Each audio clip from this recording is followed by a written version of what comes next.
Hey guys, कैसे हो आप लोग। आज हो गई है 12 नवंबर और ये Q&A रखा था। सो ठीक है, फिर 34 कमेंट्स आए हैं, अभी कोशिश करेंगे जवाब देने का। सो फर्स्ट है as viper FF, how to stay consistent determination about a goals. और कभी कभी बहुत टेंशन होता है कि क्या मैं कर पाऊंगा, क्या मैं सही डायरेक्शन में पढ़ रही हूँ की और अदर चीज़ भी पढ़ना है, please talk about this. Okay, so first of all happy Diwali to all of you.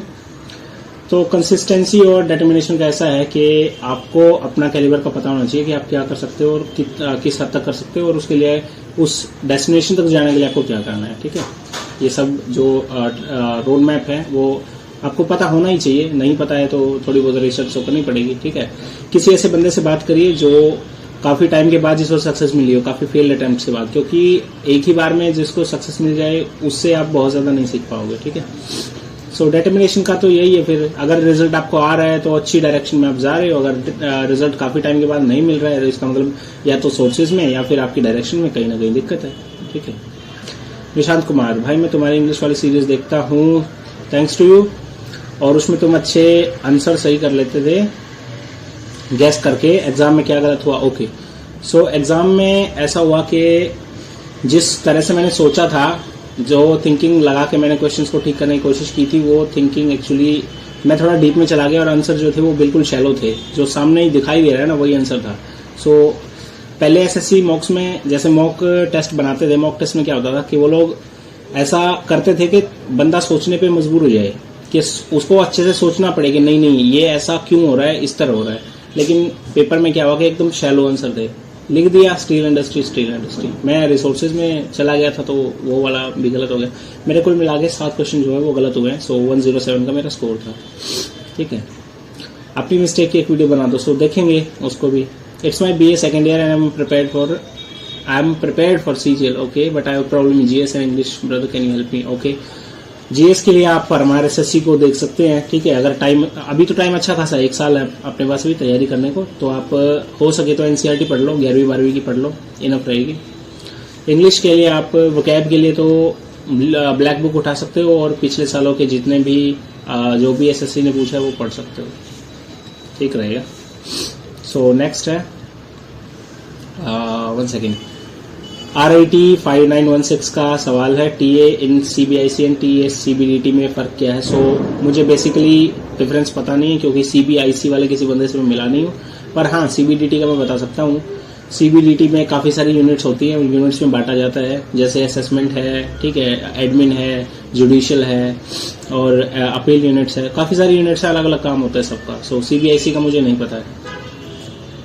Okay, गगन भोजन 20 का क्वेश्चन है, भैया आपके बारे में कुछ बोल दीजिए, जैसे कि एजुकेशन बैकग्राउंड है, प्लीज मैथ स्ट्रेटजी वीडियो। सो ठीक है, मैथ की कोई स्ट्रेटजी मेरी थी नहीं। मैथ्स में ऐसा था कि मैंने मॉक टेस्ट से मैथ सीखा था। ठीक है, और इम्प्रूव करता गया, मैं सीखता गया, कॉमन सेंस लगाता था, स्पीड थोड़ी इंक्रीज हो गई तो ज्यादा क्वेश्चन करता था। यही गलती रही है इसमें जो मेंस था CGL का 23 वाला, कि कॉमन सेंस से मैंने सवाल निकालने की कोशिश की, लेकिन वो ऐसा था कि जिसको बहुत ज़्यादा प्रैक्टिस है वो उस सवाल को कर पाएगा, तो इसलिए मैं 22 क्वेश्चन अटेम्प्ट कर पाया, 18 ठीक थे। सो स्कोर काफ़ी लो था। एजुकेशन बैकग्राउंड ऐसा है मेरा कि भाई 12वीं मैंने नवोदय से की है, सोनीपत नवोदय से। ग्रेजुएशन मेरी BHU से है हिंदी लिटरेचर में, एंड जो MA है वो भी IGNOU से हो रही है, लेकिन MA करने का कुछ मूड बना नहीं है। सो फिलहाल तो सेकंड जॉब है, आपको पता ही है। इसका एक रिप्लाई है, मैंने किया होगा शायद, छोड़ो। अब भैया वोकैबुलरी कैसे तैयार करें प्लीज। सो मैंने तैयार की है क्योंकि मैं UPSC एस्पिरेंट हूँ। मैंने UPSC के लिए लगभग सारी की सारी बुक्स इंग्लिश में ही पढ़ी है और पढ़ भी रहा हूँ, तो वोकैबुलरी वहीं से हो गई। कुछ मैंने रूट वर्ड्स पे ध्यान दिया, रूट वर्ड से काफी सारे वर्ड्स जो है हम निकाल सकते हैं, मतलब गेस तो कर ही सकते हैं, एग्जैक्ट मीनिंग नहीं पता है तो। ठीक है, गोलू सिंह का क्वेश्चन है, ऐसे क्वेश्चन बन जाते हैं बट मॉक टाइम कंसेप्ट भी भूल जाते हैं, क्वेश्चन सोल्व नहीं होता, प्लीज एडवाइस मी। प्रैक्टिस ही है भाई, प्रैक्टिस ही है, मेरे साथ भी ऐसा हुआ है। सो आई थिंक प्रैक्टिस की जरूरत पड़ेगी अच्छी खासी। ठीक है, राजेश कुमार, भाई ये पैटर्न चेंज होने के बाद पता नहीं क्या हुआ सबके साथ, people who scored 160+ in pre fail to score even 300 in mains. बिल्कुल यही रहा है। मेरे साथ के जितने लोग हैं ऑलमोस्ट सारे के सारे 300 के आसपास है या 300 से लो है। सो कोई अच्छा स्कोर कोई कर ही नहीं पाया है। सो पता नहीं सबके साथ क्या हुआ, मेरे खुद के 280 रह गए थे। हाई इंग्लिश एंड रीजनिंग सब ठीक है, बट मैथ्स में सिली मिस्टेक बहुत होते हैं। कुछ बताओ। प्रैक्टिस है भाई, मेरे को भी ज़रूरत है, प्रैक्टिस ही करनी पड़ेगी। बैक बेंचर प्रैक्टिस ही होगा। स्कालिन सर आ गए क्या लगता है अगर इंस्पेक्टर पोस्ट पर डायरेक्ट रिक्रूटमेंट में बंद होगा तो टीए भी कभी इंस्पेक्टर नहीं बन पाएंगे प्रमोशन से? टीए तो अभी इंस्पेक्टर डायरेक्ट रिक्रूट होता है, फिर भी टीए बन जाते हैं। टीए जो है वो आराम से इंस्पेक्टर बन जाते हैं, ठीक है। और अगर इंस्पेक्टर डायरेक्ट रिक्रूट नहीं होगा ना, फिर तो टीए बहुत इजीली बनेंगे, सीधी सी बात है। क्योंकि ऐसा इसलिए है क्योंकि अभी भी ना टीए 2 साल में सीनियर टीए हो जाता है एंड उसके 3 साल बाद इंस्पेक्टर हो जाता है। यानी कि लगभग 5 साल में जो टीए है वो इंस्पेक्टर हो जाता है। अगर इंस्पेक्टर नहीं बनेगा तो ओएस बनेगा। OS I think office superintendent होता है, ठीक है। सो जल्दी प्रमोट हो जाता है, ऐसी कोई बात नहीं है। अंकुर कुमार मैथ्स के लिए स्ट्रेटेजी। मैथ्स के लिए भाई मेरी कोई स्पेसिफिक स्ट्रेटेजी थी नहीं, मैंने मॉक टेस्ट से सीखा है और वही सब करता था मैं। मॉक में सवाल आ गए, देखता था, कोई सवाल नहीं निकल रहा है, बाद में उसको एक्सप्लेनेशन में चेक किया कि ये सवाल कैसे होगा, और ऐसे ही सब चलता रहता था भाई। ओलीबोर्ड बैक सीजल 2024 लाइव मॉक, फिर एक बार कोशिश तगड़ी करते हैं यार। बिल्कुल कोशिश करो, मैं भी देखूंगा क्योंकि अभी तैयारी की कोई खास जरूरत है नहीं, ठीक है। जितनी पहले की तैयारी है उसी में शायद काम चल जाए। अभी तो यूपीएससी के लिए लगा हुआ हूँ, सो देखते हैं क्या होता है। मेंस में तो 279 स्कोर, ऐसे कैसे प्रिपेयर करें थोड़ा बताइए specifically. Maths GS okay. So मेरे भी 280 है। जीएस में मेरा ठीक स्कोर था 45 का, इंग्लिश में गड़बड़ हो गई 107 था। तो प्रिपेयर का तो ऐसा है यार कि इंग्लिश में मैं 2 बार 135 और 4 बार 131 लेके आ चुका हूँ। सो मुझे नहीं लगता इंग्लिश के लिए बहुत हैवी मुझे पढ़ने की जरूरत पड़ेगी। थोड़ा बहुत एक आध वर्ड्स और देख लेंगे वो कैप का, और तो कुछ नहीं है। जीएस की मेरी तैयारी हो ही जाएगी क्योंकि मैं यूपीएससी का 2024 का प्री देने वाला हूँ। सो आई थिंक वो तो हो ही जाएगा। मैथ्स और रीजनिंग है उसको बाद में देख लेंगे जब पेपर पास में आएगा। इतना कोई सीजीएल मतलब कोई बड़ी चीज़ नहीं है, उसको कर लेंगे आराम से। शेयर वर्क एक्सपीरियंस तो हिमांशु मिश्रा 9163 वर्क एक्सपीरियंस ऐसा है कि पहले 8-9 दिन तो कुछ नहीं करना पड़ा है, ठीक है। मुझे मिली असेसमेंट यूनिट बीकेसी यानी बांद्रा कुर्ला कॉम्प्लेक्स। सो उसमें ज़्यादा कोई है नहीं। मैं एक असिस्टेंट कमिश्नर सर के अंडर में हूँ, एक इंस्पेक्टर हैं बिहार से और एक मैं हूँ टीए और एक हमारे असिस्टेंट कमिश्नर साहब हैं। तो ज़्यादा कुछ है नहीं करने को, बस 1-2 ड्राफ्ट दे देते हैं बनाने के लिए, वही कॉपी पेस्ट मारना होता है, उससे ज़्यादा कुछ नहीं है। सो ठीक है, सारा कुछ बढ़िया है, इतना कोई हैवी काम नहीं है। जो मैं छोड़ के आया हूँ क्लर्क वाली, उस पर तो बहुत हैवी काम था। सो उसके हिसाब से ये ठीक है। अभी 9:30 के आसपास ऑफिस शुरू होता है, 5:30-6 बजे के आसपास में छुट्टी हो जाती है। सो ठीक ही चल रहा है सब कुछ। अब है क्या बीपीएससी और सीजीएल के एग्जाम एक साथ हो सकता है? सीजीएल मॉक में 130-40 स्कोर आ रहे हैं। सो बीपीएससी और सीजीएल का एग्जाम एक साथ हो सकता है कि नहीं मेरे को पता नहीं, लेकिन प्रिपरेशन आप कर सकते हो एक साथ चाहो तो। ऐसा इसलिए है क्योंकि मैं खुद यूपीएससी की भी प्रिपरेशन करने वाला हूँ, ठीक है, यूपीएससी देने वाला हूँ। सो सीजीएल का ऐसा है कि यार सीजीएल बहुत दूर है अभी, ठीक है। अगर सीजीएल के टाइम पे ही आपका बीपीएससी आ रहा है तो फिर थोड़ा सा प्रॉब्लम हो सकती है। फिर आप ये देखो कि आपको जॉब सिक्योरिटी की तरफ जाना है या फिर बीपीएससी की अगर अच्छी तैयारी है तो सिर्फ बीपीएससी की तरफ जाना है। सो देख लो, सीजीएल मॉक में अगर 130-40 स्कोर है तो ठीक है, आप कट ऑफ पार कर लोगे, कोई बात नहीं, क्योंकि अभी 10 महीने के आसपास है। 10 महीनों में तो पता नहीं क्या हो जाएगा, बहुत कुछ हो जाएगा यार। 1.5 महीने में मैं 92 से 158 पे चला गया था। सो 8 महीने में 10 महीने में तो यार मतलब बंदा 0 से शुरू कर सकता है। डेली जेनिक्स भाई मेरा सिलेबस ऑलमोस्ट कंप्लीट है, लेकिन मॉक में रैंक और परसेंटाइल इंप्रूव नहीं हो रहा। 5000 प्लस रैंक आ रही है अभी, कोई बात नहीं। 5000 प्लस आ रही है तो कोई बात नहीं है, 5000 प्लस में भी ठीक ही है, इतना कोई मतलब प्रॉब्लम नहीं है। 8 महीने हैं, इंप्रूव होगा अभी, कोई दिक्कत नहीं है। अगर ऑलमोस्ट कंप्लीट है ना तो ऑलमोस्ट को फुली कर लो, ठीक है। सिलेबस को एक बार और पढ़ लो एंड जो मॉक्स है उसमें थोड़ा स्पीड का रखो ध्यान, थोड़ा एक्यूरेसी का रखो, सब कुछ हो जाएगा, इतना कोई मुश्किल नहीं है। कुलदीप राठौर ब्रो मेरा स्कोर 302 है ओबीसी से, बट अब नेक्स्ट सीजीएल में बहुत टाइम है तो पढ़ने का मन नहीं हो रहा है। 1-2 महीना कुलदीप जी आराम से बैठिए, ठीक है, थोड़ा सोच विचार करिए कि गलतियां कहाँ रही हैं, और बहुत ज्यादा मत सोचिए क्योंकि लगभग सारे ही जो हैं वो लुढ़के हैं, सीधी सी बात है यार। हम लोग भी 280 पे रह गए, हमारे तो 300 भी टच नहीं हुए। पिछली बार तो 312 थे, अब की बार तो 312 भी नहीं आए, जबकि अब की बार तो नौकरी छोड़ छाड़ के तैयारी करी थी। ठीक है, सो हो जाता है, एक आध दिन होता है यार जो अपना नहीं होता है। तो चलो जो भी है। गोलू सिंह भैया सब ठीक मेरा, बट मेरा मैथ्स में स्कोर नहीं बढ़ रहा। Practice Golu Singh, practice. GK GS का कंप्लीट सोर्स बताओ प्लीज। ओके, अभी हमारे सीजल के लिए टाइम काफी है, तो आप ये कर सकते हो कि आप एनसीईआरटी पढ़ सकते हो। ठीक है, मैं बोलूंगा 9वीं 10वीं की पढ़ लो, 9वीं 10वीं 11वीं 12वीं पढ़ लो, ये ठीक रहेगा, क्योंकि 9वीं 10वीं की साइंस जो है वो काफी इंपॉर्टेंट है। हिस्ट्री आप 11वीं 12वीं कर सकते हो, पॉलिटी आप लक्ष्मीकांत कर सकते हो, या फिर अगर कोई ऐसा सोर्स मिलता है जिसमें सारे के सारे आर्टिकल्स और सब कुछ अच्छे से बताए वो कर लो। परमार एसएससी की वीडियो देखते रहो, परमार एसएससी मस्ट है भाई। ठीक है, वो देखते रहो, उससे ज्यादातर काम उससे हो जाएगा, ऐसी मतलब दिक्कत की कोई बात नहीं है भाई। इंग्लिश का स्कोर इंक्रीज नहीं हो रहा, बताओ क्या करें, 30 से कम मार्क्स आते हैं। इंग्लिश के लिए आपको देखना पड़ेगा कि आपकी गलतियां हो कहाँ रही हैं राहुल सिंह जी।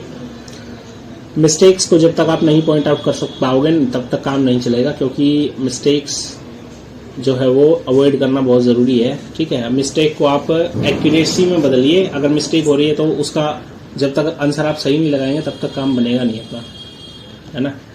रिप्लाई दे लेते हैं, क्या है इधर भाई। क्या बैकअप प्लान रखना जरूरी है? बैकअप प्लान जरूरी होता है, ये तब है जब आपके अंदर बहुत ज्यादा कॉन्फिडेंस ना हो। अगर आपको लगता है कि आप वो चीज नहीं कर पाओगे तब आप बैकअप बना के चलो, क्योंकि क्या पता आप फेल हो जाओ। अगर आपको लगता है कि आप कर लोगे तो ठीक है, फिर बैकअप की आपको जरूरत नहीं है। आपकी फाइनेंशियल सिचुएशन अगर बहुत अच्छी है तो आप बैकअप की आपको जरूरत नहीं है, कर लो। अगर आपकी फैमिली आपको सपोर्ट करती है इमोशनली, तब भी आपको बैकअप की जरूरत नहीं है। वरना ऐसा हो जाता है कि अच्छे भले घरों में लड़का अगर जॉब पे नहीं है ना, तो उसको बोलते हैं कि तुम क्या ही कर रहे हो, तुमको ऐसा होना चाहिए था, वैसा होना चाहिए था, अभी तक 6 साल तुमने बर्बाद कर दिए तैयारी में, ये सब। तो बहुत सारी बातें सुनने को मिल सकती है, ये डिपेंड करता है आपकी कंडीशन पे। ठीक है, तो कैसा रहेगा कैसा नहीं ये आपका पर्सनल है। वैसे मैं बोलूंगा बैकअप अगर है तो अच्छी बात है। हर्ष कुमार, हेलो सर, मेरा नाम हर्ष कुमार है, मैं अभी बीटेक 3rd सेम में हूँ। हमको CHSL कैसे भी करके क्वालिफाई करना है 2024 में। मेरा स्कोर मॉक में 90-100 के अंदर ही अभी चल रहा है। प्लीज सर कुछ टिप्स। तो टिप्स ये रहेंगी कि आप गलतियों को देखिए, गलतियां कहाँ पे आप करते हैं और उनको अवॉइड कैसे कर सकते हैं। ठीक है, अपने सोर्सेज को थोड़ा अच्छा खासा रखिए, थोड़ा स्ट्रॉन्ग बनाइए, जीएस को बार बार रिवाइज करिए, इंग्लिश में जो रूल्स होते हैं उनको ध्यान से पढ़िए, इंग्लिश में देखिए कि आप मिस्टेक कहाँ कर रहे हैं। मुझे नहीं लगता इंग्लिश में, मैथ्स में और रीजनिंग में कोई कारण होगा। सीजल 24 की तैयारी कब से शुरू करूँ? मेरा सीजल 23 में 302 स्कोर है। तो कर सकते हो, कभी भी कर सकते हो, कोई दिक्कत नहीं। अभी 10 महीने अपने पास, तो हो जाएगा, कोई टेंशन नहीं है। बलराम कौशिक, हरियाणा ग्रुप डी की कट ऑफ कितनी रहेगी भाई? तो नो आइडिया। ग्रुप डी को मैं नहीं फॉलो कर रहा, नहीं देख रहा हूँ, तो नहीं बता सकता इसके बारे में। शिव भाई ये बताओ, अगर अब की बार भी आपको अपनी ड्रीम पोस्ट नहीं मिली तो फिर से अप्लाई करोगे आप सीजीएल फॉर्म? भाई आपसे रिक्वेस्ट है, डीबी में मत जाना, उतने नंबर नहीं है जितने में आपको नहीं मिले, एक पोस्ट खराब हो जाएगी। ठीक है, सो यूपीएससी एस्पिरेंट ऐसा है कि मैं अभी यूपीएससी की तैयारी पे हूँ, आपको पता ही है।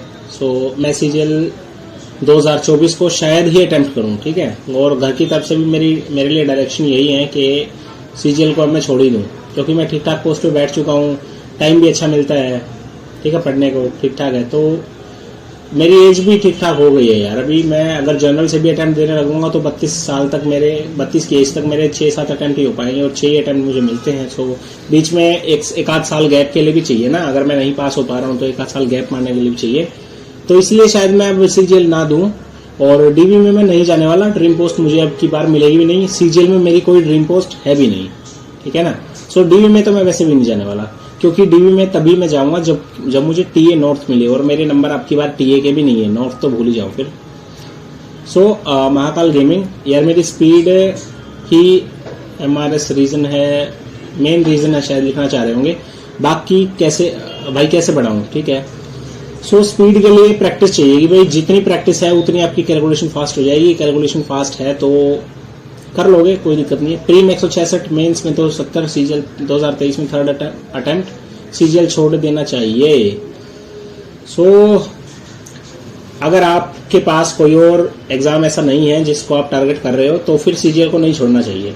3rd हो, 5th हो, 6th हो, कोई फर्क नहीं पड़ता। सीजीएल को आप तब तक दो तब जब तक कि आपका क्लियर नहीं होता या फिर आपकी एज नहीं निकलती, ठीक है ना। और रही बात 270 की, तो मेरे खुद 280 आए हैं यार, कोई बहुत ज्यादा मतलब बड़ा नहीं है, स्कोर नहीं है। खैर मेरा सेकंड अटेम्प्ट था, 4th अटेम्प्ट में आप कर लेना, 4th अटेम्प्ट में हो जाएगा, कोई दिक्कत नहीं, हम आपके साथ हैं, कोई परेशानी की बात ही नहीं है। मेरा भी यही, मुझे यकीन नहीं हो रहा इतनी सिली मिस्टेक परी में कैसे 289 डब्ल्यू में 150.5 ईडब्ल्यूएस से। सो अंकित भाई, अंकित अग्रवाल क्या ही करें, हो जाता है। स्कालिन, तुम्हें पोटेंशियल है, मेंस वाला दिन शायद तुम्हारे फेवर। ओके, ये इनको बोल रहे होंगे जो भी है। ओके, अभी मोदी जी आ गए। तुम्हारे मेंस में इतने कम मार्क्स क्यों आ रहे? जो मॉक्स वीडियो डालते थे उनके आंसर पहले से पता कर लेते होंगे। सो नहीं भाई, ऐसा नहीं है। अगर मॉक के आंसर में पहले से पता कर लेता हूं तो मेरे मेंस के मॉक्स में 254 नंबर नहीं आने चाहिए, 264 नहीं आने चाहिए, 68 नहीं आने चाहिए, फिर तो सब में 340 आने चाहिए। लेकिन मेरा स्कोर आ रहा है 300, 304, 314, 320। एक आध में ही मैं 342 और 354 गया था, वरना तो मेरा स्कोर 320-25 के आसपास ही जो है वो मेंटेन था। सो ऐसा नहीं है। और आंसर देख के क्या ही करना है यार, आंसर देख के बताओ। रही बात पेपर की, तो भाई मैं फर्स्ट अटेम्प्ट में 1.5 महीने की तैयारी में टीए लग चुका हूँ। मुझे क्या जरूरत है मतलब नकल करने की? नकल की अगर मैंने की होती ना तो ये मेरी सेकंड जॉब नहीं होती 23 की एज में, ठीक है ना। सो पहले भी मैं 3 साल सर्विस में रह चुका हूँ यार, आप लोग को पता थोड़ा होना चाहिए ना। गोलू कुमार बोल रहे हैं टैक्स असिस्टेंट बना है वो। भाई तुमको पता नहीं है, अपने किराना दुकान में रख ले। सो गोलू कुमार, गोलू एम कुमार, ठीक है, आप लोग को पता ही है, ठीक है, टैक्स असिस्टेंट, ठीक है। स्कालिन बोल रहे हैं डोंट डाउट एक्सकैलिबर, हर दिन अपने फेवर में। बिल्कुल यार, ऐसा होता है कि यार नहीं होता हर दिन फेवर में, उस दिन हो गई थोड़ी गड़बड़ तो क्या ही करें, अभी अपने हाथ में नहीं रहता सिस्टम, ठीक है। कुछ मॉक खराब होते हैं, उसका मतलब ये नहीं कि ये नहीं निकाल सकते, बंदे में दम नहीं है। एग्जैक्टली बिल्कुल ऐसा ही है। और शायद एसएससी में आना, हो सकता है कि मेरी गलती है, मुझे एसएससी में नहीं आना चाहिए था, मुझे यूपीएससी कंटिन्यू करनी चाहिए थी। पर एक फायदा हुआ है, मुझे जॉब अच्छी जगह मिली है और मेरा जो वर्क कल्चर है वो भी ठीक ठाक है। पिछले वाले में तो बहुत ज्यादा प्रेशर था काम का, अब की बार शायद काम का उतना प्रेशर नहीं रहेगा। ओके, कमेंट्स हो गए खत्म, तो चलते हैं वापस। सो ये था Q&A। आई होप कि आप लोग को पसंद आया होगा, ठीक है। अभी ऐसा चल रहा है कि मैं लगभग 15-20 दिन से मैंने कोई वीडियो डाली नहीं है, ठीक है। बस एक वो किया था, थोड़ा एक्सपीरियंस बताया था एग्जाम का, कैसा था कैसा नहीं। अब कोशिश करेंगे कि वीडियोस डाल लें थोड़ा रेगुलर होके, फुल वीडियोस नहीं तो 1-2 शॉर्ट्स ही डाल दें तैयारी को लेके कि मैं मेरा ऑफिस कैसा है, ठीक है, मैं वहाँ पे क्या कुछ करता हूँ, कैसा कुछ काम रहता है, ये सब डिटेल्स। सो होपफुली आप लोग बने रहो। मैंने एक चीज नोटिस की है यार, मेरे 2098 सब्सक्राइबर थे, आप लोग घट के 2088 आ चुके हो। सो चैनल लीव मत करके जाओ, channel is not dead yet. अभी हम बैठे हैं यार, ऐसा थोड़ी ना। बस थोड़ा ये है कि कमरा ढूंढने में मुंबई में थोड़ी परेशानी आ रही है, तो उसी में लगे हुए हैं। जब अच्छे से सेट हो जाएंगे ना तब एक वीडियो पोस्ट कर दूंगा, उसके बाद रेगुलर वीडियो आती रहेंगी, ठीक है।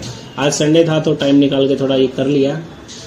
अगर आपको कोई और प्रॉब्लम आ रही है, कोई और चीज ऐसी है जिससे आपको लगता है कि सेटबैक हो रहा है, कॉन्फिडेंस नहीं बिल्ड हो रहा, तो आप कमेंट में डालो, देखेंगे क्या कर सकते हैं। मेरी तरफ से जितना हो सकता है मैं पॉजिटिव रहने की कोशिश करता हूँ, ठीक है। सो अभी के लिए बाय, मिलते हैं नेक्स्ट वीडियो में।